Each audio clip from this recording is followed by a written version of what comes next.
Você já ouviu falar de anemia falciforme? Não. Você conhece a anemia falciforme? Não. Vocês já ouviram falar da anemia falciforme? Não. Você sabe o que é anemia falciforme? Não. Já ouviu falar? Sim. Alguém na sua família tem essa doença? Não sei ainda, né? Conhece a anemia falciforme? Sim, Tem algum relato de anemia falciforme em sua família? sim, na família do meu esposo, sobrinho do meu esposo, ele tem essa anemia. Como a senhora sabe como que ocorreu? Como que ele herdou essa doença? Pela parte do pai e da mãe, que tem um traço. Tem um traço. Quando ele nasceu, a senhora sabe me dizer se ele fez o teste do pezinho? Não, porque eles eram do interior, aí lá no interior não tem esse tipo de tratamento, ele nasceu mesmo em casa, no interior. Qual idade ele tem hoje? Tem 19. Hoje ele faz tratamento? Ele faz o tratamento e sempre faz a transfusão de sangue, porque quando precisa, né, ele tem que tomar sangue para sobreviver.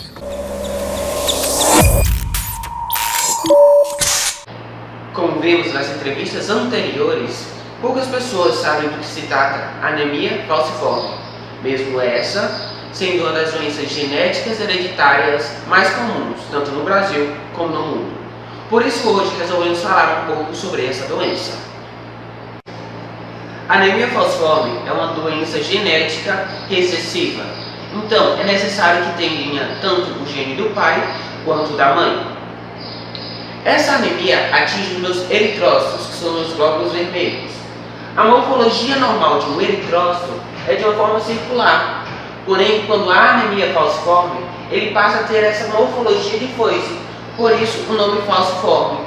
Agora, o que eu quero que vocês gravem é que dentro do meu eritrócito há uma proteína muito importante, chamada hemoglobina. E é a hemoglobina que vai fazer com que haja um transporte ativo, tanto de gás carbono quanto de oxigênio. E ela fica dentro do meu eritrócito. Quando há anemia falciforme e ela tem essa forma de foice, a minha hemoglobina não consegue ficar dentro do meu eritrócito, impossibilitando o transporte de oxigênio. Então, para que haja essa mutação na morfologia do meu eritrócito, ela vai ocorrer aqui no meu códon 6. Então, a minha base nitrogenada A é substituída pela minha base nitrogenada T. E em vez de produzir aminoácido glutamínico, ela vai produzir valina, causando essa mutação. Em vez de produzir a minha hemoglobina A, irá produzir a minha hemoglobina S.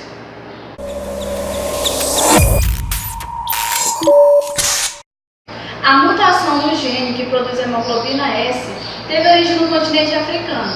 Há muitos anos, na África, um grande número de pessoas morriam em decorrência da malária, e por esse motivo ocorreu uma mutação genética como forma evolutiva de adquirir imunidade contra essa doença.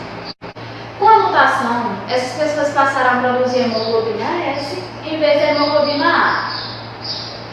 Essa hemoglobina modificada bloqueia o transporte do parasita causador da malária. Dessa forma, quem possuía a hemoglobina S não era infectado pela malária. No Brasil, por ter recebido uma grande quantidade de africanos e por apresentar um alto grau de mistura de raças, existem muitas pessoas com anemia falciforme. Pelo fato de ser uma doença recessiva, a pessoa deve possuir 2 genes da hemoglobina S para poder manifestar a anemia falciforme. Nos casos em que existe apenas um gene para a hemoglobina S e outro para a hemoglobina A, ocorre o traço falciforme, que é resultante de um genótipo heterozigoto AS. O traço falciforme é uma situação relativamente comum e é clinicamente benigno, o que significa que o portador do traço falciforme não manifesta a doença e nem precisa de um tratamento especializado. Porém, o portador do traço deve ser informado que, se tiver filhos com outra pessoa portadora do traço falciforme, poderá gerar uma criança com anemia falciforme, e por esse motivo existe a orientação genética que será abordada mais adiante. Quando o pai e a mãe são portadores do traço, tem a probabilidade de 25% de gerar uma criança com anemia falciforme e a mesma probabilidade de gerar uma criança sem essa alteração. e tem 50% de probabilidade de gerar uma criança portadora do traço. Como já falado, a anemia falciforme é uma doença hereditária. Ela é transmitida de pais para filhos. E esses pais que possuem traços falciformes, eles têm o direito e devem ser informados sobre as possíveis probabilidades de transmitirem essas características para os seus filhos.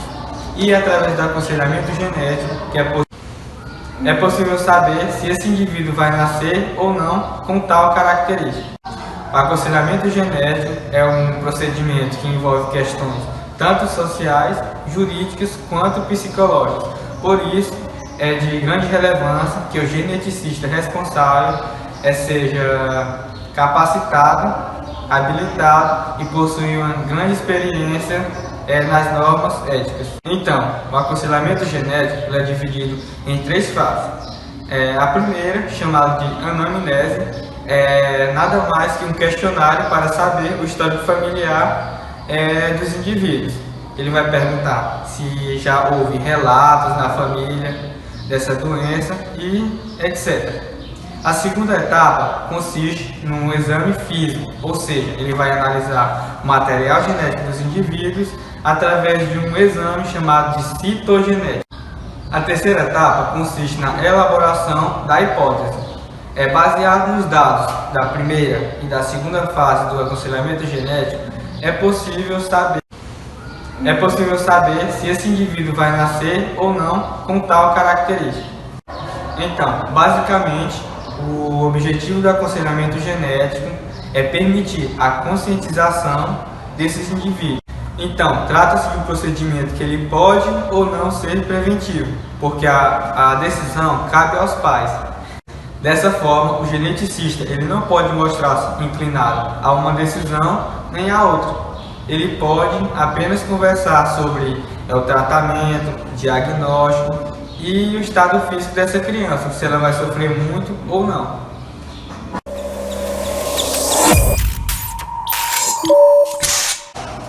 Os sintomas da anemia falciforme são fraqueza, fadiga, dores intensas, distúrbios neurológicos, renais e cardiovasculares. O diagnóstico pode ser feito de 2 maneiras: com o exame neonatal, teste do pezinho, que identifica não só essa como várias outras doenças, e com a eletroforese de hemoglobina, que identifica os vários tipos de hemoglobina no sangue. O tratamento depende da gravidade da doença. Todos os portadores de anemia falciforme necessitam de acompanhamento médico durante toda a vida. O tratamento inclui medicamentos para diminuir a dor, sessões de quimioterapia para eliminar as células que se multiplicam muito rapidamente, vitaminas para suprir a necessidade do corpo de se desenvolver normalmente, transfusão de sangue para suprir a necessidade nas vias venosas e também o transplante de medula óssea. Mas dentre estes ainda há muitos obstáculos por conta do risco e da falta de doadores compatíveis.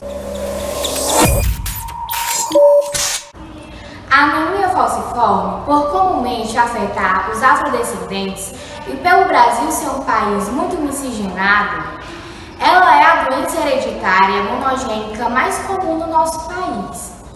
Por conta disso, em 2001, o SUS resolveu incluir no exame de triagem neonatal, também conhecido como teste do pezinho, o exame que diagnostica a anemia falciforme e outras hemoglobinopatias, fazendo com isso que a doença fosse vista como um problema de saúde pública. Para consolidar mais ainda esta iniciativa, em 2005, o Ministério da Saúde resolveu instituir, no âmbito do SUS, as diretrizes do Programa Nacional de Atenção Integral à Pessoa com Doença Falciforme e outras hemoglobinopatias, onde o programa iria auxiliar a pessoa com a doença.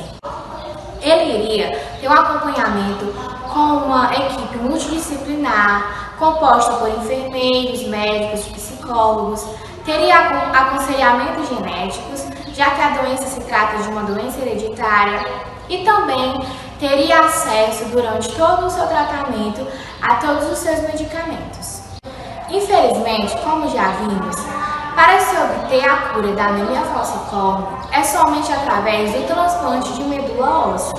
E em 2015, o SUS resolveu incluir o processo de transplante de medula óssea para a cura e para o tratamento da anemia falciforme. Nesta época, somente pessoas com até 16 anos poderiam ser favorecidas com o transplante. Porém, ano passado, no ano de 2018, o Ministério da Saúde resolveu expandir este número, fazendo com que pessoas maiores de 16 anos também pudessem ser favorecidas com o transplante, para poder obter uma melhor qualidade de vida.